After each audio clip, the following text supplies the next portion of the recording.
வணக்கம் வணக்கம் வணக்கம். அன்பும் பண்பும் அறிவும் நிறைந்த உயிருக்குயிரான ரசிகர்களே, நேயர்களே, நான் தான் உங்கள் அட்லாண்ட கணேஷ் வந்து விட்டேன் புதுக்கதையை சொல்ல. எஸ், திடீர்னு புது புது கதைகள் மனசில் உதயமாகுது.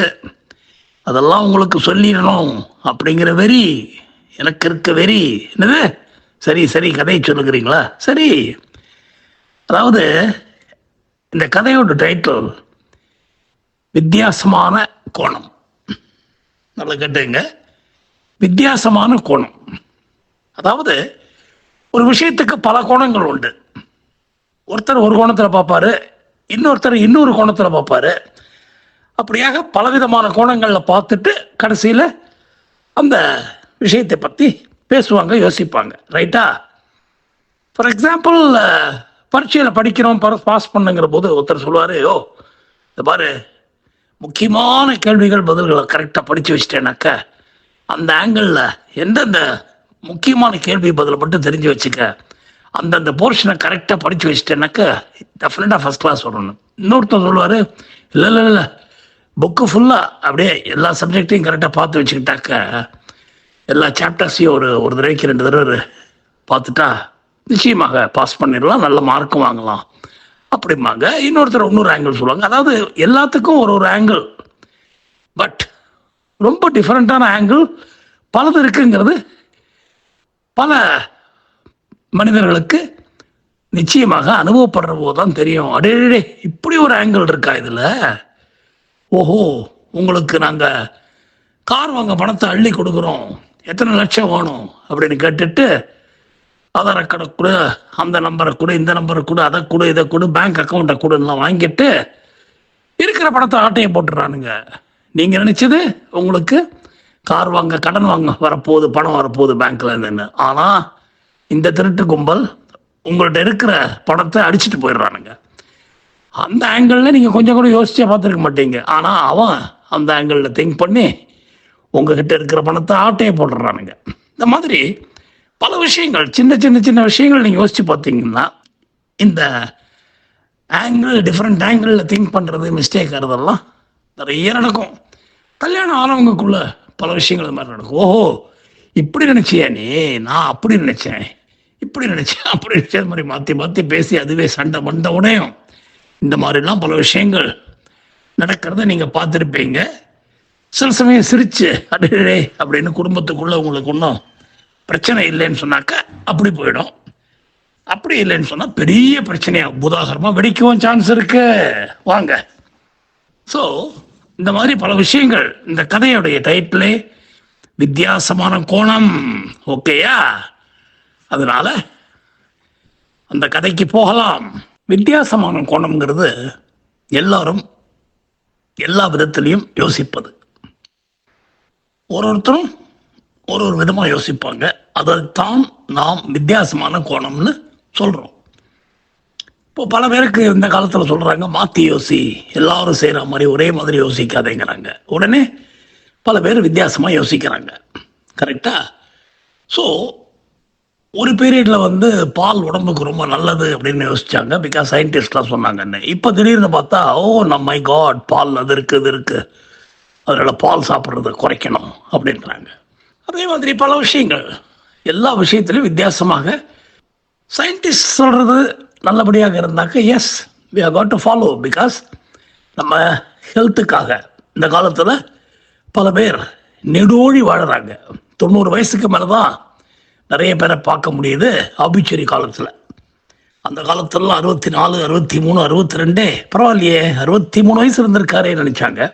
இன்றைக்கி 90க்கு கம்மின்னா இன்னும் சீக்கிரம் போயிட்டாரே அப்படிங்கிறோம். அப்படியாக பலவிதமான மாறுதல்களை நாம் பார்க்குறோம்.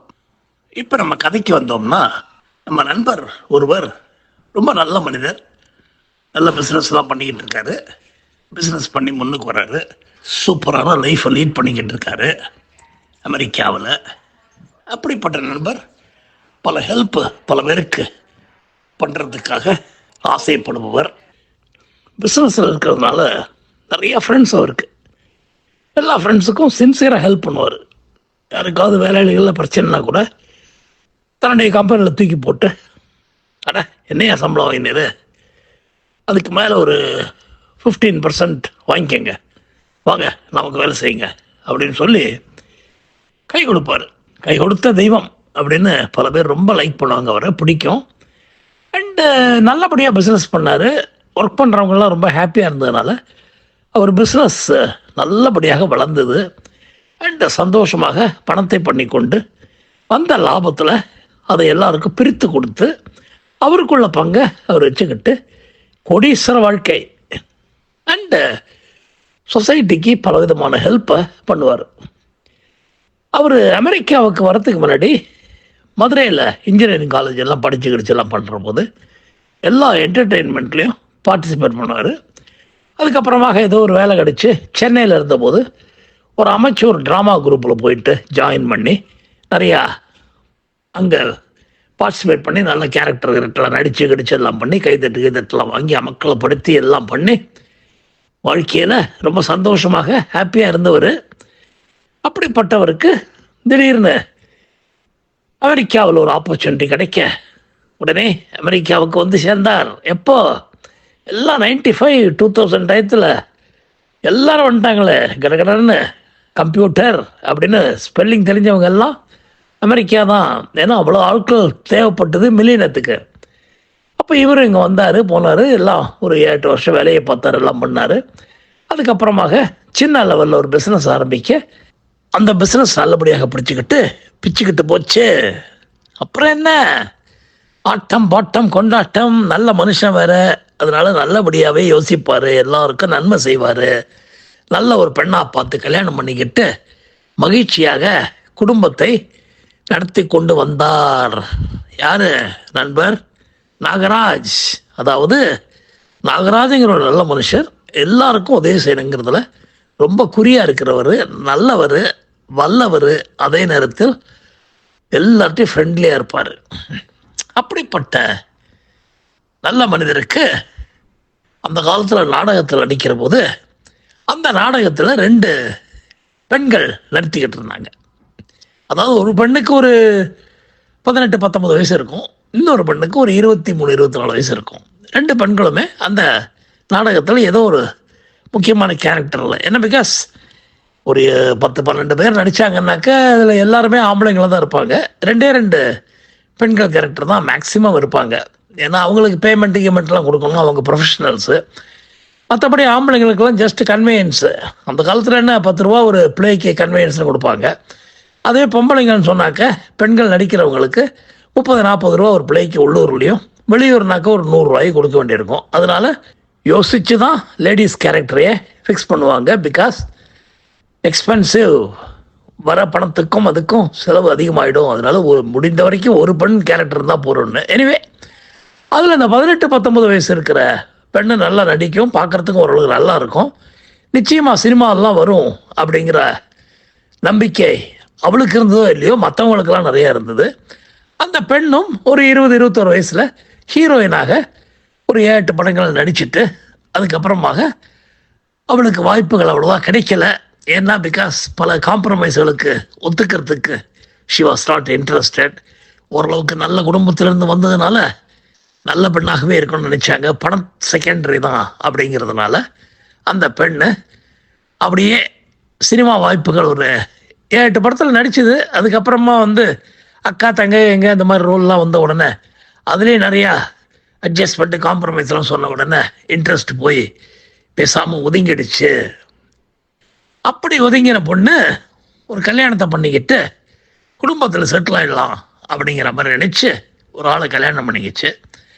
அன்ஃபார்ச்சுனேட்லி அந்த ஆள் ஒரு விபத்தில் அடிபட்டு இறந்து விட்டார். என்ன விபத்து? ரயில் விபத்து. இப்போத்தான் வாரத்துக்கு 4 நடக்குது ரயில் விபத்து. அதில் ஒரு ரயில் விபத்தில் பாவம் அந்த கம்பார்ட்மெண்ட்டே நசுங்கி போக இவரும் கம்பார்ட்மெண்ட் நசுங்கிற போது நசுங்கி போயிட்டாரு. பாவம், என்ன பண்ணுறது என்னன்னு தெரியல. அந்த பெண்ணுடைய வாழ்க்கை ஓரளவுக்கு நல்லபடியாக போயிட்டு இருந்தது, கோவிந்தாகி போச்சு. அப்படியே டைம் ஓடும். அதுக்காக வேண்டி சும்மா இருக்க முடியுமா? என்ன எல்லாம் கைக்கும் வாய்க்கும் இருக்கிறவங்க தானே.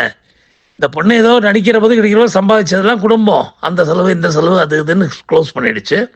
இப்போ கல்யாணம் ஆகி ஹஸ்பண்டுக்கு வர வருமானத்தில் ஏதோ ஓரளவுக்கு நல்லபடியாக நடத்திட்டு இருந்தது. இப்போ புருஷன் போயிட்டான், வருமானம் இல்லை, என்ன பண்ணுறது ஏது பண்ணுறது ஒன்றும் தெரியல. பட் இருந்தாலும் ஏதோ ஒரு சின்ன வேலையை பார்த்து மானத்தை காப்பாற்றி கொண்டு அந்த பெண்ணை வாழ்ந்து கொண்டிருந்தது. அப்படி எப்படி இருக்கிற போது ஒரு தடவை இந்தியாவுக்கு விசிட்டு நம்ம நாகராஜ் போயிருந்த போது பார்த்த உடனே எதேச்சியாக ஒரு ஷாப்பிங் மாலில் அந்த நடிகையை பார்க்க, ஏய் எப்படி இருக்கியா, நல்லா இருக்கியா, அது இதுன்னு சொல்லி ரெண்டு பேரும் பேச, நான் அமெரிக்காவில் இருக்கேன், அதை பண்ணுறேன் இதை பண்ணுறேன் இவர் சொல்ல, அப்படியான்னு சொல்லி அவருடைய வாழ்க்கை கதையெல்லாம் சொல்ல, இப்போ நடிக்கிறதுக்கு நான் முழுக்க போட்டுட்டேன். ஏன்னா பிகாஸ் சினிமாலெலாம் இப்போ நிறைய பிரச்சனைகள் இருக்குது, எனக்கு அந்த மாதிரிலாம் நடிக்கிறதுக்கு இஷ்டம் இல்லை, அப்படி இப்படிலாம் சொல்ல. அப்படியே வெரி குட் அதான்மா கரெக்டு, மனசுக்கு பிடிச்சாதான் செய்யணுமே தவிர எல்லாம் செய்யக்கூடாதுலாம் சொல்ல. ஆமாம் சார், எதுக்கு சார் இதெல்லாம் பண்ணணும் ஆகும்னு சொல்லிட்டு அந்த பெண்ணு எல்லாம் பேச, புருஷன் போன கதையெல்லாம் சொல்லிட்டு அதெல்லாம் பண்ணிவிட்டு இப்போ ஒரு 3-4 வருஷமாக நான் சிங்கிளாக தான் இருக்கேன். ஆனால் ரீமேரேஜ் பண்ணிக்கலாமாங்கிற ஒரு ஐடியா இருக்குது. ஏன்னா நிறைய ரீமேரேஜஸ் இப்போ சொசைட்டியில் நடக்குது. யாராவது நல்லவர்களாக இருந்தால் சந்தோஷமாக பண்ணிப்பேன். அமெரிக்காவில் உங்களுக்கு தெரிஞ்சு யாராவது டாக்டர் மாப்பிள்ளை இருந்தால் சொல்லுங்களேன். ஏன்னா வாழ்க்கையில் நான் ரொம்ப கஷ்டப்பட்டுட்டேன், நல்லபடியாக இருக்க ஆசைப்பட்றேன். அமெரிக்காவில் டாக்டர்ஸ்லாம் நிறையா சம்பாதிக்கிறாங்க, அது இதுன்னு கேள்விப்பட்டேன். கொஞ்சம் முடிஞ்சால் நீங்கள் யாராவது சஜஸ்ட் பண்ணீங்கன்னா ஒரு 2-3 மாதம் அவங்கள்ட்ட பேசி வீடியோ கால்லாம் பண்ணி பார்க்குறேன், வைக்கிறேன், போகிறேன். அண்டு அதுக்கப்புறமாக திருமணத்தை பற்றி யோசிக்கலாமேன்னு சொல்ல நாகராஜ் குஷியாயிட்டார். அடே சே, என்னம்மா அது எப்படி கேட்டேன், உனக்கு பண்ணாதுதான், நல்ல பொண்ணு, நீ நடிக்கிற போதே நான் பார்த்துருக்கேன், நல்ல திறமசாலி, அதே நேரத்தில் எல்லாருக்கும் உதவி பண்ணுவேன், அண்ட் நடிப்புலையும் பிச்சு உதறுவேன், சினிமாவில் நீ பெரிய லெவலுக்கு ஸ்ரீதேவி மாதிரி வருவேன்னு எதிர்பார்த்தேன், வராது, சே கலை உலகுக்கு நஷ்டம் அப்படி இப்படின்னு சொல்ல அந்த பொண்ணு ஒரு மாதிரி விரக்தியாக சிரிச்சுக்கிட்டு, அதெல்லாம் விடுங்க சார், இப்போ நடக்கிறத பார்ப்போம், உங்களுக்கு தெரிஞ்சு யாராவது நல்ல பையன் இருந்தால் சொல்லுங்கள், ஏன்னா நீங்கன்னா நம்பி நான் சொல்ல முடியும், நல்லவனை தவிர வேறு யாரையும் சொல்ல மாட்டீங்க அப்படிலாம் சொல்ல. கண்டிப்பாம்மா, நிச்சயமாக யாராவது ஒரு நல்ல பையனை பார்த்து நான் சொல்கிறேம்மா அப்படின்னு சொல்ல திருப்பி ஊருக்கு வந்துடுறாங்க. 2 பேரும் ஒரு டின்னரோ சாப்பிட்றாங்க, வைக்கிறாங்க, போகிறாங்க, கொஞ்சம் நேரம் மனசு விட்டு பேசுகிறாங்க, வைக்கிறாங்க. இவரை திருப்பி இவருடைய வேலைகள்லாம் முடிச்சுக்கிட்டு ஒரு 4-5 நாளில் திருப்பி அமெரிக்காவுக்கு அட்லாண்டாவுக்கு வந்து விடுகிறார். அந்த பொண்ணை ஃபோட்டோ கிட்டலாம் கொடுத்து வச்சிருக்க போயிருக்கு. இப்போது இவர் அவருடைய பிஸ்னஸ் எல்லாம் பார்த்துக்கிட்டு இருக்கிற போது சில பேர்கிட்ட இந்த மாதிரி நல்ல டாக்டர்ஸ்கிட்ட யாராவது டைவர்ஸ் பண்ணவங்க இருக்காங்களா, டிவோர்ஸ் பண்ணவங்களா இருந்தால் சொல்லுங்கள் அப்படின்னு நட்பு வட்டாரத்தில் சொல்ல. என்ன டிவோர்ஸ் பண்ண டாக்டரா, எதுக்கு அப்படின்னு கேட்க, நான் சென்னையில் இருந்தபோது ஒரு அமைச்சர் ட்ராமா குரூப்பில் இருந்தேன், அதில் நடித்த ஒரு நடிகை பாவம், அவங்க கல்யாணம் பண்ணிக்கிட்டு அவங்க புருஷனை ஒரு விபத்தில் பறி கொடுத்துட்டாங்க. அவங்கள எதேச்சியாக மீட் பண்ணேன். அவங்க சொன்னாங்க, இந்த மாதிரி எனக்கு ஒரு சேஞ்ச் தேவைப்படுது, அமெரிக்காவில் யாராவது நல்லவங்களாக இருந்து மனைவியை டைவர்ஸ் பண்ணவங்களோ இழந்தவங்களோ இந்த மாதிரி இருந்தாங்கன்னாக்க, எனக்கு கிட்டத்தட்ட 30 வயசு ஆகுது, பட் 45 இயர்ஸ் வரைக்கும் அந்த ஆணுக்கு இருந்தால் ஓகே அப்படின்னு சொன்னாங்க. யாராவது டாக்டர்ஸாக இருந்தால் பெட்டருங்கிற மாதிரி சொன்னாங்க அவங்க. அதனால் டிவோர்ஸ்டு டாக்டர்ஸு இல்லைனாக்க ஒய்ஃப் இறந்து போனவங்க அந்த மாதிரி இருக்கிற டாக்டர்ஸ் யாராவது இருந்தாக்க அவங்களுக்கு அந்த பெண்ணை சஜஸ்ட் பண்ணலான்னு இருக்கேன் அப்படின்னு சொல்லி அவர் ஃப்ரெண்ட்ஸ் வட்டாரத்தில் கேட்க சொல்ல, எல்லாரும் அடே பரவாயில்லையே, இவ்வளோ சோஷியல் சர்வீஸ் பண்ணுறீங்க, இப்போது இந்த சர்வீஸுமா, ஓகே மாமா, இல்லை ஐம் சாரி சார், சும்மா தமாஷுக்கு சொன்னேன் சார் சொல்ல, எல்லோரும் சிரிச்சு ஜாலியாக பேசிக்கிட்டு இருக்காங்க, வைக்கிறாங்க, போகிறாங்க. அப்படியாக இருக்கிற போது வித்தியாசமான கோணம் எங்கே வருது. அப்போது சர்க்கிள்லேயே 2-3 டாக்டர்ஸ் இருக்காங்க, வைக்கிறாங்க, போகிறாங்க.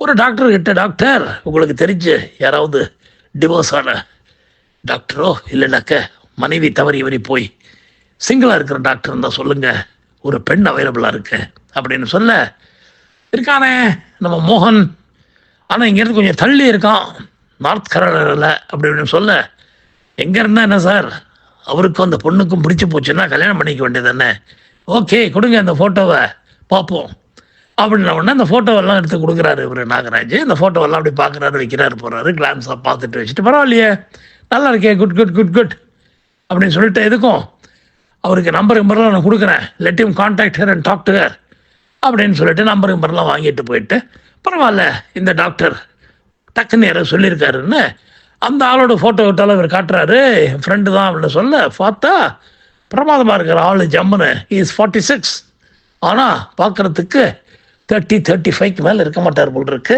அவ்வளோ நல்லா இருக்கார், ஒர்க் அவுட்லாம் பண்ணி உடம்பெல்லாம் நல்லா வச்சுருக்காரு, போயிருக்காரு. இங்கே இந்த மாதிரி இருக்கிறதுனால உடனே சந்தோஷமாக அந்த பொண்ணுக்கு ஃபோன் பண்ணி பேசி இந்த மாதிரிம்மா உனக்காக வேண்டி ஒரு டாக்டரை ஃபிக்ஸ் பண்ணுறதுக்கு ட்ரை பண்ணிக்கிட்டு இருக்கேன், அவருக்கு நம்பர்லாம் கொடுத்துருக்கேன், ஒருவேளை ஃபோன் பண்ணி பேசினார்னா நல்லபடியாக அவர்கிட்ட பேசு அப்படிலாம் சொல்ல. தேங்க்யூ சார் நாகராஜ் அவர்களே, நீங்கள் அன்றைக்கே ரொம்ப நல்ல மனுஷன், எல்லாருக்கும் எவ்வளோ ஹெல்ப் பண்ணுவீங்க, இன்றைக்கி பெரிய லெவலில் இருக்கீங்க, பல ஹெல்ப் பண்ணுறீங்க, எனக்கு நீங்கள் பண்ணுற ஹெல்ப் சாதாரண ஹெல்ப் இல்லை, பெரிய ஹெல்ப்பு அப்படிலாம் சொல்ல. தேங்க்யூ சார் சொல்ல. எல்லாம் விடுமா ஒருத்தருக்கு ஹெல்ப் பண்ணத்தானே மனிதர்கள். சரி, 4 பேருக்கு ஹெல்ப் பண்ணணும். அப்போ 4 பேருக்கு ஹெல்ப் பண்ணால் 16 பேருக்கு ஹெல்ப் பண்ண மாதிரியாச்சு. அந்த 16 பேர் ஹெல்ப் பண்ணால் எவ்வளோ ஆச்சு பாரு அப்படின்லாம் சொல்லி, சார் கணக்கு பயங்கரமாக போகுதே சார் அந்த பொண்ணு சொல்ல, ஒரே குஷி சந்தோஷம் வைக்கிறது. அதுக்கப்புறமா இவர் பிஸி, அவர் பாட்டுக்கு போயிட்டாரு. ஒரு 3 monthsக்கு அப்புறமாக இன்விடேஷன் வருது இவருக்கு. என்ன இன்விடேஷன்? மேரேஜ் இன்விடேஷன் தான். அதாவது இவருடைய நண்பி நாடக நடிகை, சினிமா நடிகை ப்ளஸ் ஓஹோன்னு இருந்த அந்த நண்பியுடைய பெயரை போட்டு நமது அபிராமிக்கும் சோன்சோக்கும் கல்யாணம்னு வரும்போது குஷி ஆயிடுறாரு. அடையே இந்த விஷயத்த மறந்தே போயிட்டோமே நம்ம பிஸி பிஸ்னஸில் அப்படின்னு பார்த்தா ஷாக் ஆயிட்டாரு. என்னடா இது அப்படின்னு பார்த்தா ஏற்கனவே அவர் சொன்னார், நண்பனுக்கு நான் சஜஸ்ட் பண்ணுறேன்னு சொன்னவர், அவருடைய பேர் இன்விடேஷனில் இருக்கு கல்யாணம்னு. என்னடா அது ஆச்சரியமாக இருக்குது, ஒய்ஃபு 2 குழந்தைகளோடு இருக்காரு, அவருக்கு கல்யாணமா, என்ன அது ஒன்றும் புரியலையே அப்படின்னு சொல்லிட்டு அவரை கான்டாக்ட் பண்ணோன்னு அவர், நான் நேரில் வரேன் Nagaraj, I need to tell you few things அப்படின்னு சிவாஜி மாதிரி சொல்லி நேரில் மீட் பண்ணுற போது, நான் ஒரு பெரிய தப்பு பண்ணிட்டேன். என்ன தப்பு? இல்லை, இவளுக்கு நல்லது பண்ணியிருக்கேன் உங்கள் ஃப்ரெண்டுக்கு, ஆனால் என் ஃபேமிலிக்கு ஒரு தப்பு பண்ணிட்டேன். நீங்கள் இந்த ஃபோட்டோவை காமிச்சிங்களே, அப்போவே நான் விழுந்துட்டேன் சார். என்னது விழுந்துட்டீங்களா? ஆமாம் சார், ஆமாம் விழுந்துட்டேன். அந்த பொண்ணுடைய அழகு, கண்ணு, மூக்கு, நாசி, உதடு, இதெல்லாம் என்னை பார்த்து, நீ இவளோட பல வருஷங்கள் வாழ்ந்திருக்க, இவளையே மிஸ் பண்ணுற, இவ தான் உன் பொண்டாட்டி, இவ தான் என் பொண்டாட்டின்னு கனவுலெல்லாம் சொல்ல ஆரம்பிச்சிருச்சு, நனவுலையும் சொல்ல ஆரம்பிச்சிருச்சு. எனக்கு என்ன பண்ணுறதுன்னு தெரியல. அந்த நண்பனுக்கு அவளை அறிமுகமே நான் படுத்தலை.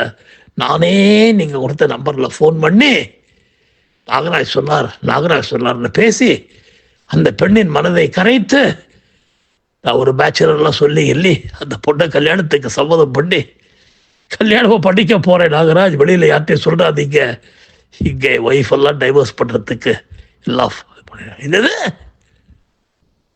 அப்படின்னு நாகராஜ் ஷாக்காயி, சார் என் வாழ்க்கையே உங்கள் கையில் தான் இருக்குது நாகராஜ், கெடுத்துடாதீங்க ப்ளீஸ், ஏண்டா எனக்கு ஒய்ஃபுக்கு ஒத்தே போக மாட்டேங்குது, அது இதுன்னு சொல்லி கதறேன். ஒன்றும் புரியல இவருக்கு, நாகராஜுக்கு. அதாவது வித்தியாசமான கோணம் என்னன்னு பார்த்தீங்களா? இந்த வித்தியாசமான கோணம் யாராவது எதிர்பார்த்துருப்பீங்களா? அதாவது ஃப்ரெண்டுக்கு ஹெல்ப் பண்ணுறேன்னு சொல்லி தானே அந்த பொண்ணை கல்யாணம் பண்ணிக்கணும்னு இந்த டாக்டர் பண்ண விஷயம் பயங்கரமான விஷயம் இல்லை? அவ்வளோதான் கதை முற்றும். ஏதோ அந்த பொண்ணு அபிராமி சந்தோஷமாக இந்த ஆளோடு இருந்தால் சரி, இந்த ஆள் ஏற்கனவே இருந்த குடும்பத்திலிருந்து பிரிஞ்சு வந்திருக்கான். பார்ப்போம், கடவுளை வேண்டிப்போம், அபிராமி லைஃப் நல்லபடியாக இந்த டாக்டரோடு இருக்கணும்னு. ஓகே, நன்றி, வணக்கம், அடுத்த கதையில் சந்திப்போம்.